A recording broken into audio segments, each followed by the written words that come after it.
Amém. Abra sua Bíblia, por gentileza. Carta que o apóstolo Paulo escreveu aos Coríntios, sua segunda carta. Feliz de ver aqui Lucas, Jaine, Bruno, Betânia, amigos, irmãos, missionários, servos de Deus. Muito feliz demais. Presente de Deus ter vocês aqui conosco, viu? Fiquei sabendo que depois vocês vão pagar pizza para o pastor, aí anima mais ainda, sabe? Anima. A Betânia apontou logo para o casal, né? Essa é bestinha, né? Abra, por gentileza, a segunda carta que o apóstolo Paulo escreveu aos Coríntios, no capítulo 4. Certa vez, aqui na igreja, eu ministrei o seguinte texto, quando Paulo diz que todas as coisas cooperam para o bem daqueles que amam a Deus, cooperam ou contribuem juntamente. E eu peguei esse texto e apliquei na vida de José.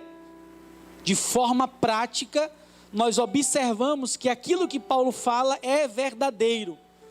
Eu vou fazer o mesmo, eu vou ler agora a segunda carta que o apóstolo Paulo escreveu aos Coríntios, e não vou aplicar o texto na vida de José, mas na vida de Neemias.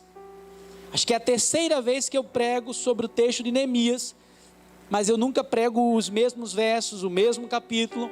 Então você vai abrir segunda carta aos Coríntios capítulo 4 e Neemias capítulo 4 também, tá? Neemias 4 e 2 Coríntios capítulo 4. Sem forçar o texto, eu queria propor um tema para a noite de hoje. E o tema é lidando com o desânimo. Lidando com o desânimo. Diz o seguinte a palavra de Deus, segunda carta aos Coríntios 4:1. Por isso, acharam? Por isso, tendo este ministério, segundo a misericórdia que nos foi feita, não desfalecemos. Observem comigo as expressões finais. Não desfalecemos. Obviamente, Paulo aqui está falando do ministério da reconciliação, o evangelho, a nova aliança.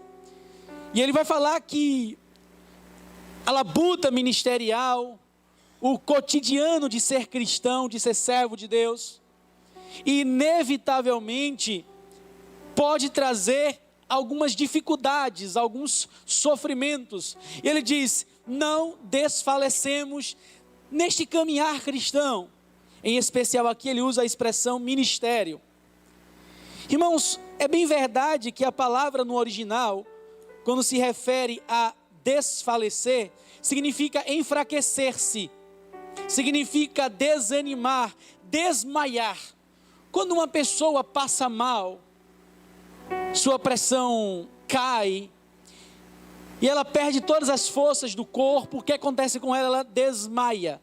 Então a ideia aqui de Paulo no texto é isso, não desfaleçamos, não enfraquecemos, não desanimemos, não desmaiemos. É isso que Paulo quer dizer, que o desânimo não alcance o nosso coração na nossa trajetória ministerial, na nossa trajetória de vida, na nossa vida cristã.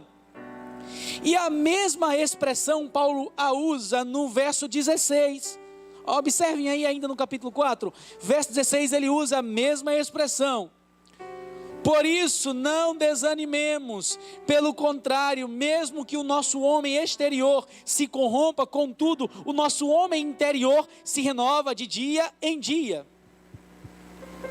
E Paulo, por diversas vezes, vai trazer essa ideia de não desanimarmos, de não desmaiarmos, de não enfraquecermos.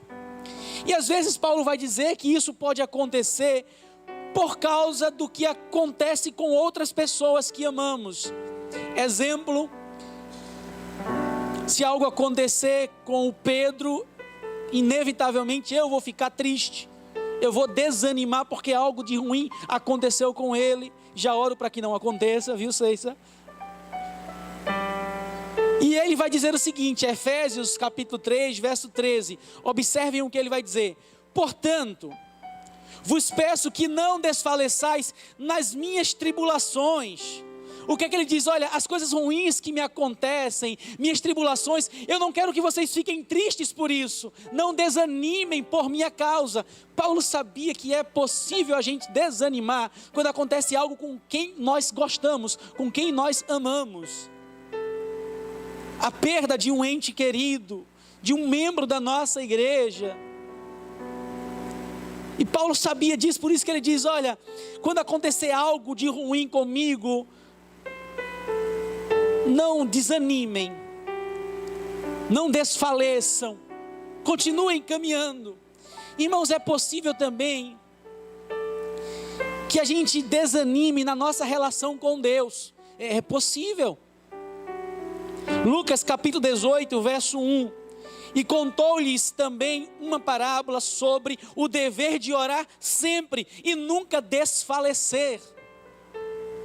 Então às vezes nós também desanimamos na nossa relação com Deus. O próprio Paulo, ele vai usar uma outra expressão, dizendo que talvez a gente possa desanimar quando estamos fazendo o bem. Irmãos, fazer o bem para as pessoas e receber a apatia, amar, cuidar, tratar com carinho e ser retribuído com arrogância, com aspereza, não é fácil. E olha o que Paulo vai dizer escrevendo a sua segunda carta aos Tessalonicenses, capítulo 3, verso 13. E vós, irmãos, não vos canseis de fazer o bem, não canse de fazer o bem, continue fazendo. Ainda Paulo escrevendo aos Gálatas, no capítulo 6, no verso 9, ele vai dizer, não nos cansemos de fazer bem, porque o seu tempo ceifaremos. Então, irmãos, é possível que inúmeros fatores tragam o desânimo para o seu coração. Eu citei aqui alguns, utilizando o próprio Paulo e utilizando Lucas. Mas eu queria aplicar esse texto, como eu havia dito, no processo que Neemias foi convidado por Deus para reconstruir os muros. Vocês lembram do contexto? Neemias capítulo 4. Há 70 anos antes, a cidade foi destruída, o templo foi destruído, o povo passou 70 anos cativo. Deus levanta Zorobabel, Esdras, e agora levanta Neemias para reconstruir os muros. E eu quero usar esse tema lidando com o desânimo, em especial na prédica de Paulo, não desfaleçamos, olhando para a vida de Neemias. E Neemias tinha motivos de sobra para desanimar, para desmaiar, para entristecer-se e parar aquela obra. Neemias tinha argumentos de sobra. Observem comigo o versículo 4, o capítulo 4, versículo 10. Acharam? Então disse Judá, já desfaleceram as forças dos carregadores,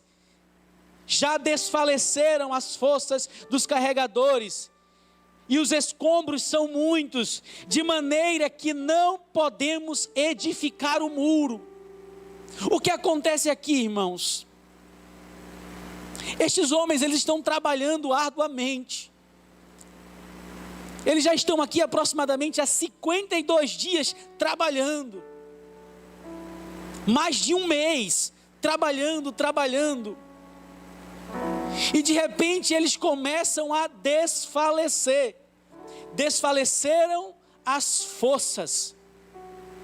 Então, irmãos, a primeira lição que eu aprendo sobre lidar com o desânimo é o cansaço. O cansaço, ele traz desânimo. O cansaço traz desânimo para mim e para você. Um princípio básico que a igreja cristã evangélica dificilmente guarda é o princípio do Shabá, do descanso. Não estou dizendo que necessariamente eu preciso descansar no sábado, mas o Shabá, o descanso, é algo bíblico que nós precisamos. Quando Deus cria céus e terra, tudo, e no 7º dia Deus fez o quê, irmãos? Descansou. Então eles estão cansados, eles dizem para Neemias: Neemias, é muito entulho. Neemias, estamos cansados. Neemias, não vai dar para a gente continuar a empreitada não. É algo árduo demais. Irmãos, eu vou abrir aqui um parênteses, por gentileza. Descanse um pouco mais, amém? Trabalhar. Meu irmão, descanse um pouco mais.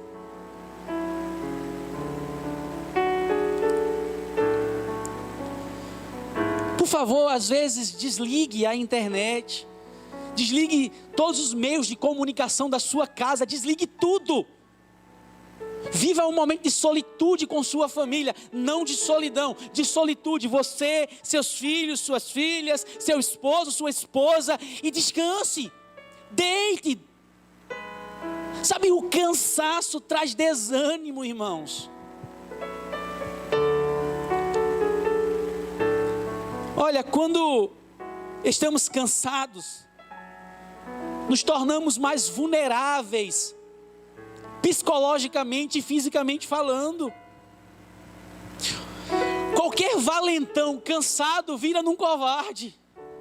Qualquer serviço fácil de se fazer, quando se está cansado, se torna difícil. Então, por favor, cuidado com o cansaço, cuidado com os excessos. Eu não estou dizendo aqui que Neemias foi negligente, não estou dizendo isso. Eu estou dizendo que eles reconheceram que estavam cansados e eles relataram. Eles abriram suas bocas dizendo: Neemias, estamos desfalecendo, não vamos aguentar. Mas, irmãos, não apenas o cansaço, mas a frustração também.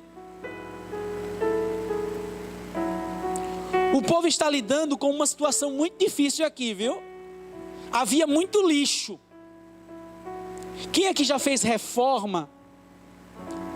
A entrega aqui da casa. O que nós tivemos que tirar de entulho. Há uns dias atrás eu precisei trocar cerâmica de casa.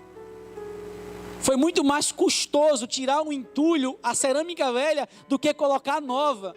Então, antes de reconstruir os muros, eles precisavam limpar as pedras que foram queimadas, tirar o lixo. Então, eles já estavam assim: estamos frustrados, porque a gente está ainda tirando os entulhos e depois nós vamos ter que construir. Não dá não. Então disse Judá: já desfaleceram as forças dos carregadores, daqueles que estão tirando os entulhos. E o pó, a sujeira é muito. Não poderemos edificar o muro, Neemias. Não dá para fazer. Estamos frustrados, Neemias. Então, cuidado também com a frustração. Já falei isso, vou só repetir. Quando nós damos amor e recebemos aspereza, nós somos frustrados. Quando nós dedicamos o nosso melhor e a pessoa não recebe como o melhor, nós somos frustrados.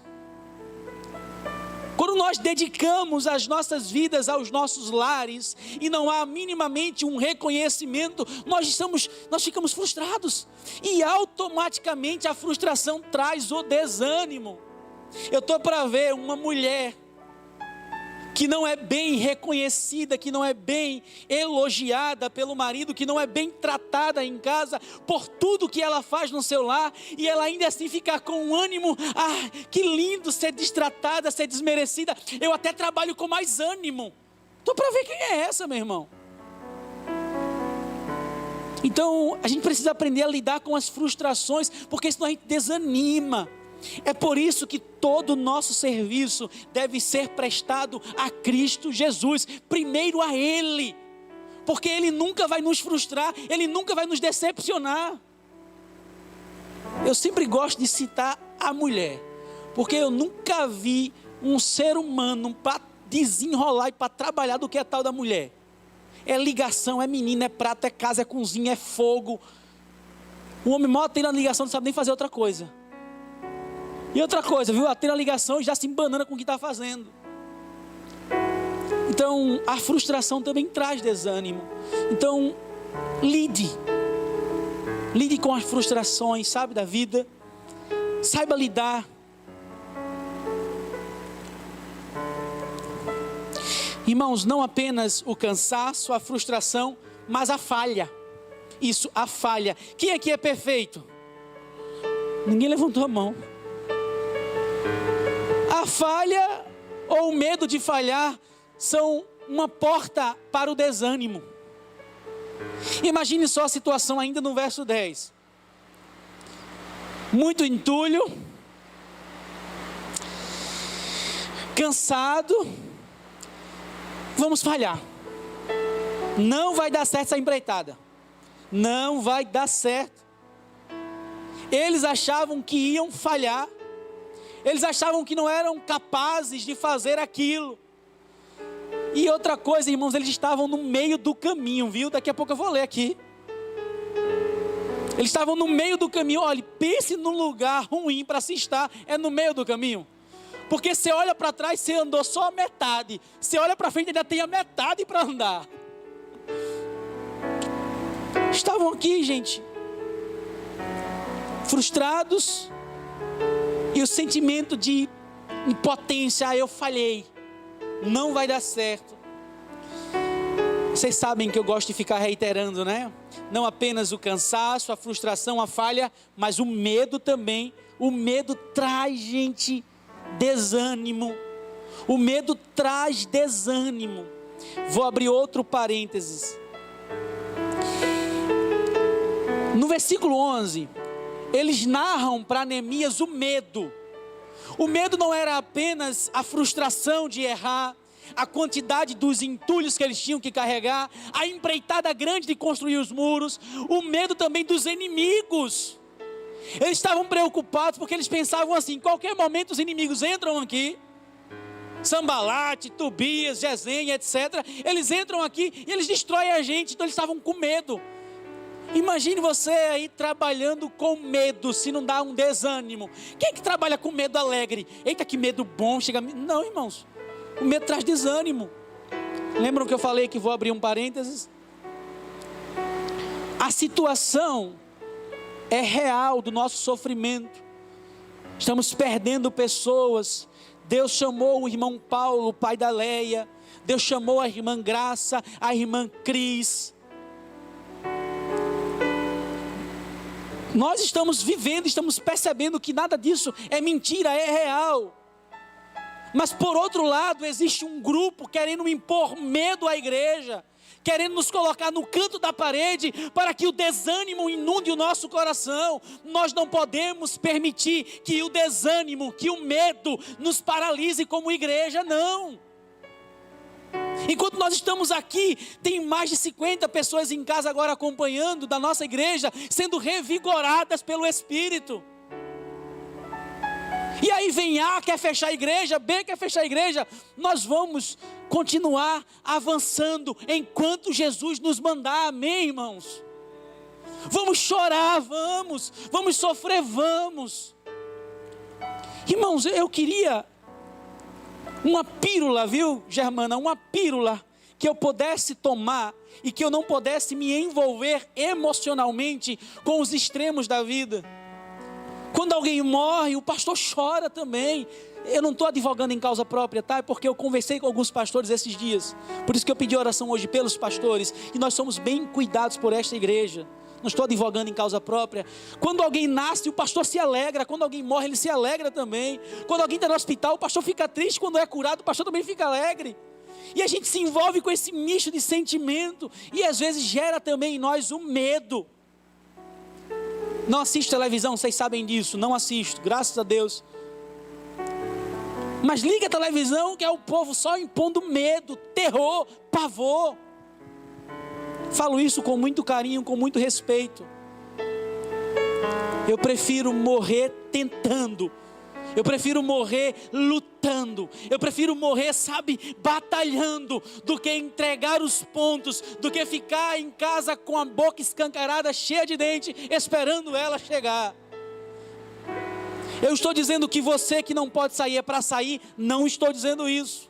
Eu estou dizendo que você é negligente ao ficar em casa? Não estou dizendo isso. Eu estou dizendo que você tem que vir para a igreja? Não estou dizendo. Eu estou dizendo que você precisa ter cuidado com o medo que estão colocando no seu coração, o pavor que estão colocando na sua casa. Jesus é o seu Deus, o Senhor é o seu Redentor, você sabe para onde vai, então não permita que o medo roube a sua fé em Deus, roube a sua alegria de viver.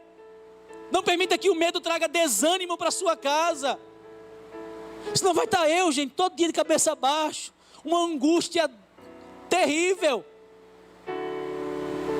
E eles estavam aqui com medo dos inimigos. Aumenta um pouquinho o volume. Eles estavam aqui com medo dos inimigos. Versículo 11, vocês podem ler comigo?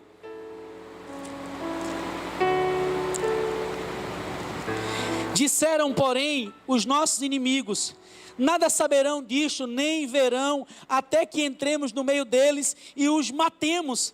Assim faremos cessar a obra. Eles estavam com medo dos inimigos. Irmãos, então, Paulo diz: não desfalecemos. E para você não desfalecer, não desfalecemos. E para você não desfalecer, cuidado com o cansaço, cuidado com o ativismo, cuidado. Deus quer filhos que se relacionam com Ele. Deus não quer empregado, que adianta muito fazer e pouco se relacionar. Então, cuide da sua família. Estou dizendo isso todos os cultos. Cuide dos seus filhos, das suas filhas. Você não vai ficar mais pobre ou mais rico se você reduzir um pouquinho. Não vai. Fala mais comigo, Jesus. Frustração. Cuidado, saiba lidar com as frustrações da vida. Eles estavam frustrados. Não tenha medo de falhar, não. Todos nós um dia vamos falhar. Somos imperfeitos. Num mundo imperfeito.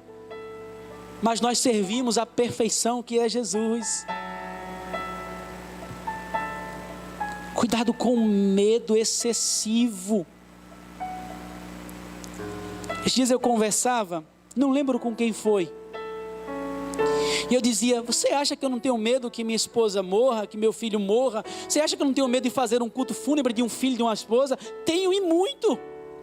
Mas eu não vou permitir que esse medo me desanime.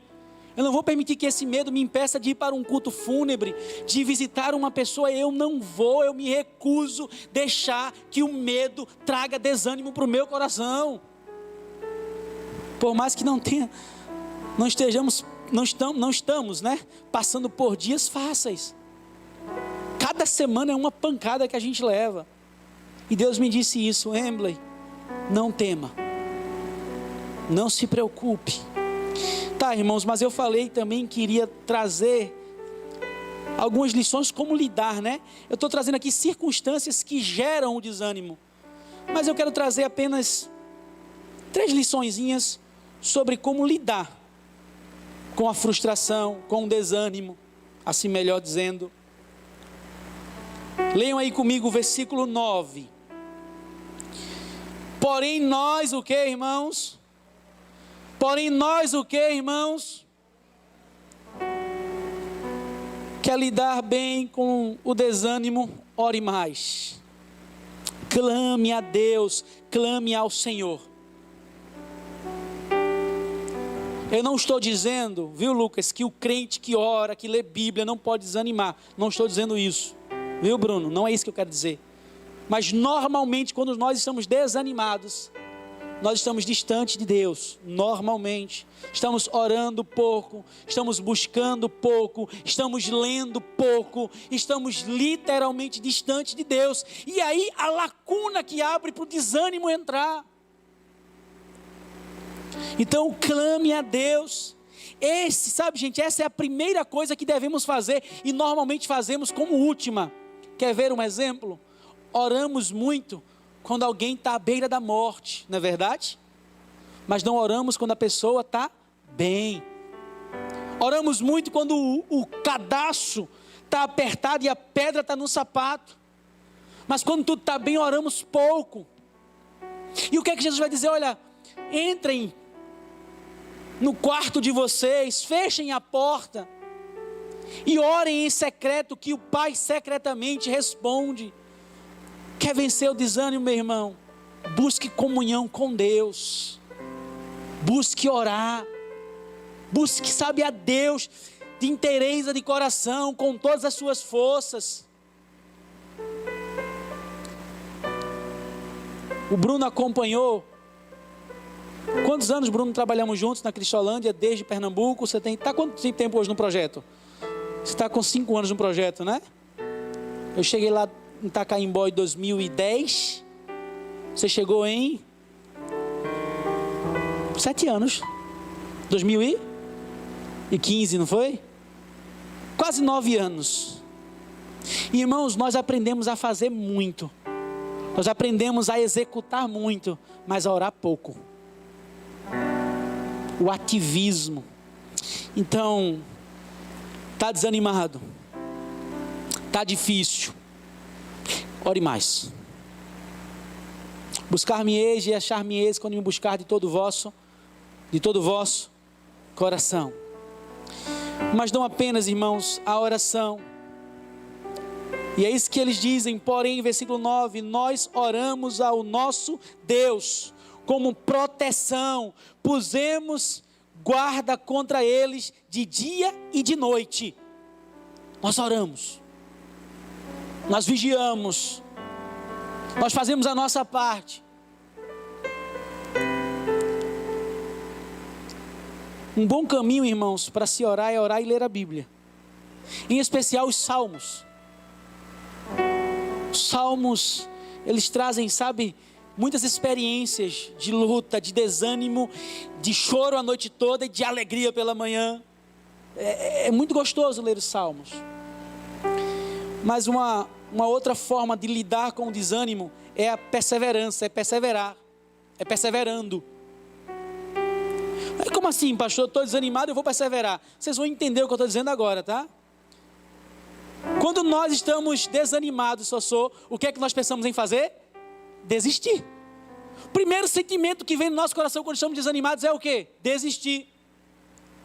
É por isso que quando às vezes o marido ou a esposa, ambos estão tristes um com o outro, eles querem o quê? Desistir. É por isso que quando eu estou triste com a igreja, o que é que eu faço? Eu vou desistir da igreja, eu vou para outra. É mais fácil desistir. Mas eu aprendo, eles não desistiram não, viu? Os muros foram reconstruídos, amém? Eles ficaram mesmo cansados, mesmo fadigados, mesmo sem força, eles persistiram, eles não desistiram. Afinal, a Bíblia fala que na coroa da vida será entregue para aqueles que desistem, não é isso? Ainda não, né? É para aqueles que perseveram até o final. A perseverança dos santos faz parte do selo, do batismo do Espírito Santo. Não desista, o desânimo vai passar, amém? Não desista da sua família, não desista da sua casa, não desista da sua igreja, não desista do seu pastor. Não desista. Não desista. Só no versículo 6 para vocês terem ideia. Assim edificamos o muro, e todo o muro se fechou até a metade de sua altura, porque o povo tinha ânimo para trabalhar, sabe, estava cansado, estava fadigado, mas eles não desistiram. E de repente o que acontece? O ânimo renova, a gente anda mais uma milha, daqui a pouco entristece de novo, e assim é a vida do ser humano.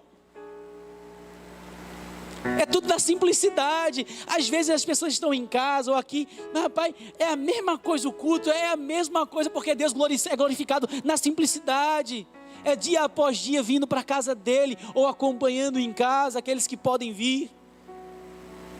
Não precisa criar nada novo, sabe? É na simplicidade, é na perseverança que o desânimo vai embora, amém? Mas não apenas clamar ao Senhor, não apenas perseverar, nós também lidamos com desânimo quando nós olhamos para o quadro completo. Quando nós olhamos para o quadro completo. Irmãos, cada pessoa só consegue enxergar o seu quadradinho, o seu murinho. Cada pessoa só consegue enxergar o seu quadradinho, o seu murinho. Quem tem a visão da maquete completa, do projeto completo, é Deus. Mas nós às vezes precisamos romper a questão terrena e olhar como que se estivesse olhando para uma maquete, para o quadro completo. Sabe o que isso quer dizer? O pedreiro, não desmerecendo a profissão do pedreiro, já trabalhei em construção civil com meu avô. Antigamente podia trabalhar de menor, hoje não pode mais não, né? Tá, não estou dizendo que é certo não, tá? Por favor, não estou dizendo isso não. Foi só uma angústia que gerou no meu coração aqui. O pedreiro está lá trabalhando e ele está construindo um muro. O arquiteto, o engenheiro, eles sabem da obra completa. O tapeceiro ele está tecendo lá o tapete e ele passa as linhas. Aqueles que olham pelo avesso não conseguem enxergar a obra completa, mas ele sabe o que está fazendo. Depois, quando ele vira o tapete, está lá uma flor. Sabe o que eu quero dizer? Quer vencer o desânimo? Olhe para a vida com um quadro completo, olhando para a terra e para o céu, amém? Olhando para as coisas terrenas, mas olhando principalmente para aquilo que Deus já separou. O quadro completo nosso é finalizarmos nossa eternidade com Deus no paraíso. Eu fico preocupado, inúmeros pastores batistas, e eu ligo a minha internet para assistir algumas mensagens, eles insistem em fixar os corações dos membros nesta terra. O povo está morrendo, as igrejas estão sofrendo, e eles insistem em prometer bênçãos nesta terra, vitória nesta terra. É hora de nós olharmos para o quadro completo. Tudo está se cumprindo para a volta de Jesus. A maquete perfeita é quando a trombeta soar, quando esses céus forem rasgados e o nosso Redentor voltar. Essa é a maquete perfeita, irmãos. Esse é o quadro perfeito da nossa vida. Aqui é imperfeição, aqui é dor, é sofrimento, é angústia, é desânimo também. Aqui é tudo isso. Mas quando eu olho para a obra perfeita, eu lembro que eu fui manchado pelo sangue de Jesus e que Ele vai separar a morada para que eu, para que você, para que nós possamos viver com Ele eternamente. É porque a gente é pedreiro. Nós olhamos só, não desmerecendo o pedreiro mais uma vez, a gente só consegue olhar o bloquinho de tijolo que estamos colocando, e Deus olha a maquete perfeita. Ele enxerga de cima. Sabe, queridos, não estamos sozinhos não, viu? Não estamos sozinhos não. Está aí a importância, o valor da comunidade cristã. A gente olha para o quadro aqui, estamos juntos, não estamos sozinhos não. Às vezes a igreja está, dia de quinta-feira, né, vem pouca gente, mas no domingo já anima um pouquinho, né? Não que a quantidade seja sinônimo de espiritualidade. Não estamos sozinhos não, irmãos. Lembrem-se das promessas de Deus. Olhem para as situações como um quadro perfeito. Hoje a Malu contava o testemunho do seu Paulo, o pai da Leia, da última vez que fomos lá celebrar a ceia. E ele dizia: pastor, Malu, ele contava para a gente lá, eu sei que a doença está real, está aí, eu sei que pode chegar aqui em casa ou não, mas uma coisa eu sei, eu tenho Deus, eu tenho Jesus. Me parece, e quero falar isso com certeza, que ele entendia a maquete completa da vida. Deus estava com ele, esse era o consolo dele. Lembro-me que dos últimos momentos que a graça passou conosco, ela passou aqui, não foi? Ornamentando, trabalhando, e Deus a chamou para a maquete completa, amém, irmãos? A nossa irmã Cris também estava aqui conosco, atuando, sabe? Salmo 46, versos 1 a 3. Deus é o nosso refúgio e fortaleza, socorro bem presente na angústia. Portanto, não temeremos, ainda que a terra se mude e ainda que os montes se transportem para o meio dos mares. Ainda que as águas rujam e se perturbem, ainda que os montes se abalem pela sua braveza, nós não vamos temer. O mundo está entrando, ou já entrou, num processo de degradação. O mundo está se acabando, gente. Esses carros novos, eles irão ficar, essas mansões irão ficar, sabe, irmãos, esses iates, eles irão ficar. Isso é bloco de tijolo, mas o quadro completo, a maquete completa é que nós iremos para o céu, meus irmãos. É a nossa esperança, é o que arranca o desânimo do nosso coração, é o que nos dá ânimo para vir pregar, para visitar, para falar de Jesus, é saber que nós estamos de passagem. Vai tudo passar, vai tudo se destruído. Irmãos, eu estou passando por Bebedouro e me parece cena de filme de terror, pastor Djalma. É triste. As casas, hoje eu preguei lá, hoje foi domingo que eu preguei lá, pregando e um barulho, o povo destruindo à noite algumas coisas, quebrando. E as máquinas estão lá, ao lado da igreja. Está tudo se acabando, irmãos.